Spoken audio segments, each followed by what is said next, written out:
O episódio que se segue contém relatos das brutalidades cometidas pela PIDE em Moçambique. A linguagem presente neste episódio é explícita e pode chocar. Se só agora está a ouvir este podcast, recomendo que comece no primeiro episódio.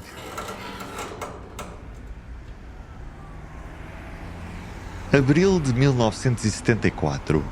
Portugal acaba de sair de uma ditadura que durou quase meio século. A Revolução dos Cravos traz consigo a promessa de liberdade, mas não para todos. Na cidade da Beira, em Moçambique, numa moradia discreta situada no número 1179 da Rua Mozinho de Albuquerque, bairro de Pontejea, os últimos dias de abril são de azáfama.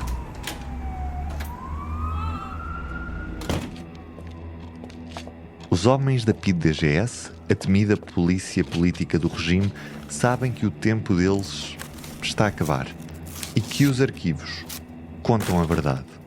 Por isso as ordens são para queimar tudo o que possa ser incriminatório.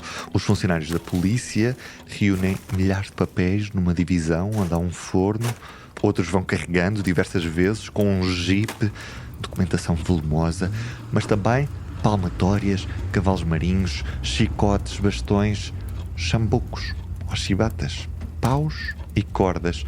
Depois, um agente e um auxiliar dirigem-se para fora da cidade e, numa zona erma, regam tudo com petróleo e fazem fogueiras.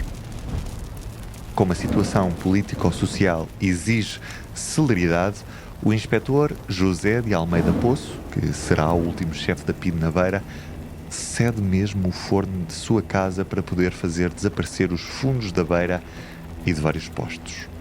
Alguns presos participam na tarefa durante 3 dias consecutivos. Mas nem tudo desaparece.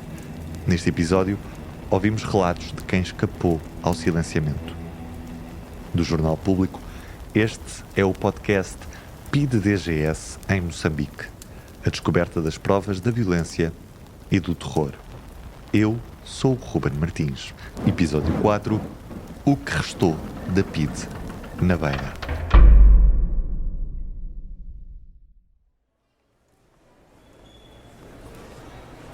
Num dia de março de 1964, Tomás Lucas Manuel estava na estação de comboios de Sena, a quase 400 km a noroeste da Beira. O enfermeiro, de 37 anos, estava ainda em serviço. Era funcionário da empresa de caminho de ferro, a Trans-Zambésia Railways. Estava à espera da carruagem que o levaria a Mutarara, onde frequentava o segundo ano do liceu. Fui abordado pelo chefe do posto local, que se fazia acompanhar de uma pessoa que depois verifiquei ser o chefe da brigada, ex-PIDE-DGS Alberto da Natividade. Levaram-me para o respectivo posto administrativo, dizendo que eu regressaria imediatamente. Quando chegaram ao posto, os 2 homens comunicaram-lhe que estava preso. Devia ir até à Beira, acompanhado do chefe da brigada. Tomás fez a viagem de comboio algemado, juntamente com outros 2 presos. Foi levado para a cadeia na cidade da Beira. Além dele, foram também presos 2 colegas dos caminhos de ferro, Fernando Morripa, auxiliar de enfermagem, e o telegrafista Mário Jussa Jamal. Estavam acusados de terem ligações aos guerrilheiros da Frelimo. Nenhum tinha cadastro. Não havia provas. Apenas suspeitas. Decorridos 3 a 4 dias, levaram Tomás Manuel para um quarto dentro da prisão. Disseram-me que olhasse bem nas paredes onde existiam manchas de sangue, mostrando-me ao mesmo tempo chicotes, cacetetes, palmatórias e varas de paus, pois era um quarto destinado às torturas. Em seguida começaram a espancar-me. Isto durou cerca de 3 horas, tendo perdido os sentidos 3 vezes. Digo 3 horas porque trazia o meu relógio de pulso. Cada vez que me batiam, desmaiava e, perante aquele estado, deitavam-me água na cabeça e quase todo o corpo. Quando recuperasse o sentido, tornavam-me a espancar. Cheguei ao ponto de pedir ao chefe da brigada a própria morte, o qual ele respondeu-me que não era preciso pedir, que tinha já a morte na porta. Durante 3 meses, Tomás foi mantido em isolamento no segredo. Uma cela de castigo extremo, sem qualquer janela. Não via a luz do dia. Às refeições davam-lhe um prato de farinha azeda e peixe podre, e a água era suja e insalubre. A comida era-me atirada como se fosse uma fera e a porta da cela logo fechada.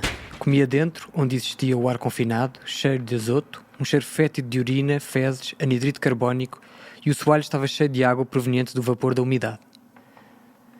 Pela minha profissão, e conhecendo matéria do corpo humano, acredito que vivi por milagre. Ao fim desses 3 meses, levaram-no para uma cela sobrelotada, onde os presos tinham de dormir em pé, de cócoras ou uns sobre os outros. havia apenas um balde para as necessidades e consumiam a comida ali mesmo. No último interrogatório, Tomás Manuel encontrou Fernando Morripa, que além de colega de trabalho era seu primo, na mesma sala.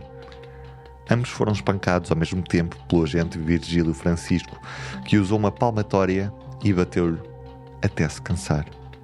Do monumental arquivo da PIDE-DGS em Moçambique, restaram apenas 7 pastas com processos-crime por atividades subversivas e meia dúzia de cadernos de notas confiscados a prováveis dirigentes da Frelimo.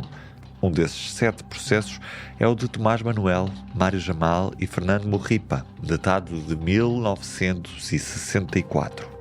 Mas não foram apenas os funcionários da polícia política que destruíram provas da sua própria ação.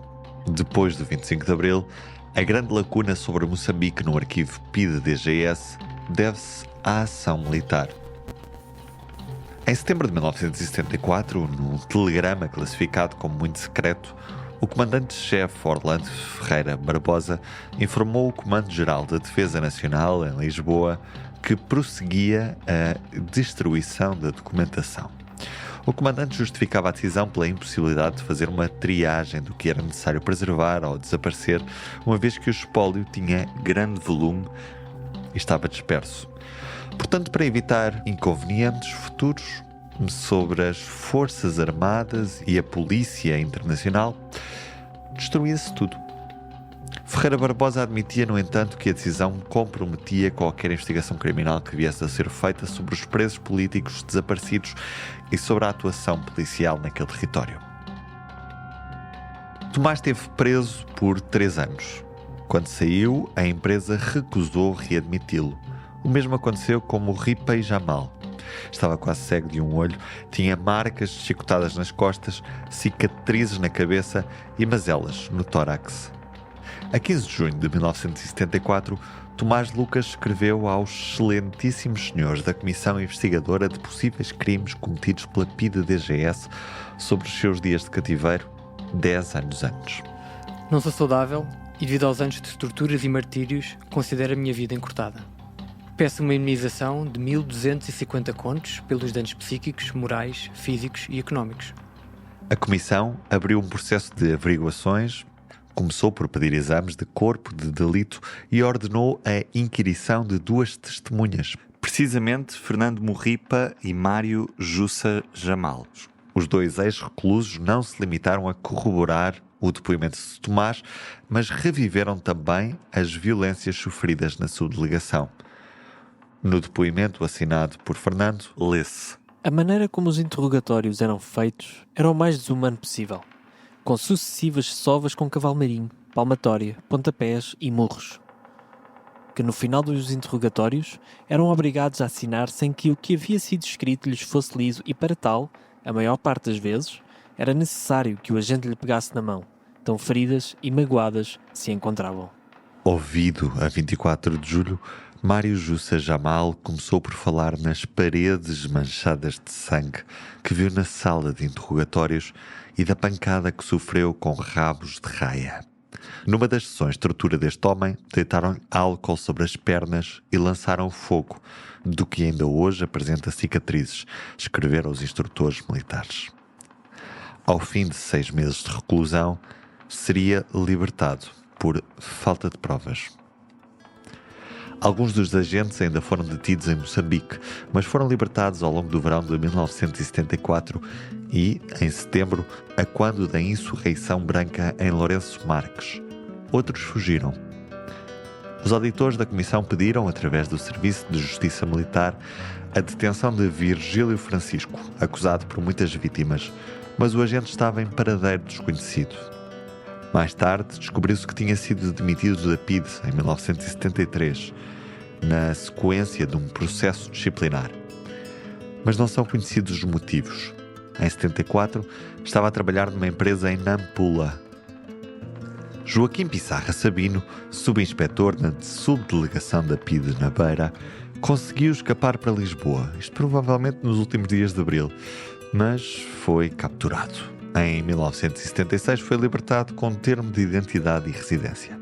Na ordem de libertação por ele assinada, lia-se que estava proibido de frequentar certos meios ou locais frequentados habitualmente por pessoas vítimas da repressão da ex-PIDE-DGS ou Legião Portuguesa.